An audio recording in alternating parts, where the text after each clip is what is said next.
An open uterus typically refers to a dilated cervix, which is the uterine opening.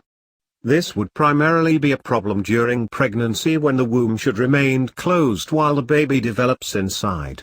During the average woman's menstrual cycle, the cervix will open and close regularly to allow for menstrual flow and to make way for sperm to enter during ovulation.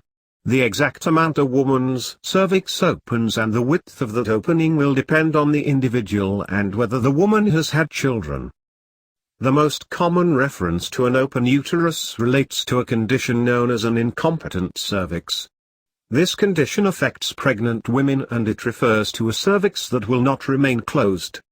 The cervix is the opening or mouth of the uterus, and it should remain closed and protected by the mucus plug throughout pregnancy until labor approaches.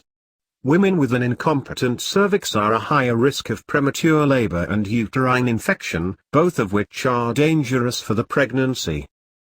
Incompetent cervix can sometimes be remedied with surgery. This requires a doctor to sew the cervix closed until labor and delivery draws nearer. Women who have this procedure are often encouraged to avoid heavy lifting and other strenuous activities until they give birth to prevent opening the stitches. Some may even be put on bed rest. Once the pregnancy is full term, at around 37 weeks gestation, the stitches are removed and labor is allowed to progress normally. Unfortunately, many women don't realize they have an open uterus until premature labor begins. It is possible for the cervix to remain closed during the first half of pregnancy and then open slowly as the baby grows and puts more pressure on the opening.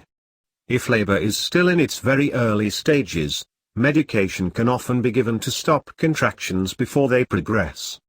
Additional medications and steroids may also be given to prevent infection and to help hasten the development of the baby's lungs in case a premature delivery is inevitable. An open uterus can also occur outside of pregnancy, since the cervix goes through many changes throughout a woman's menstrual cycle. During ovulation, the cervix produces more mucus and opens wider to allow for the passage of sperm. This makes pregnancy more likely to occur, and many women who are trying to conceive monitor the appearance or feel of their cervix to determine when these changes are taking place. The cervix also opens wider during the menstrual cycle so that blood can pass through.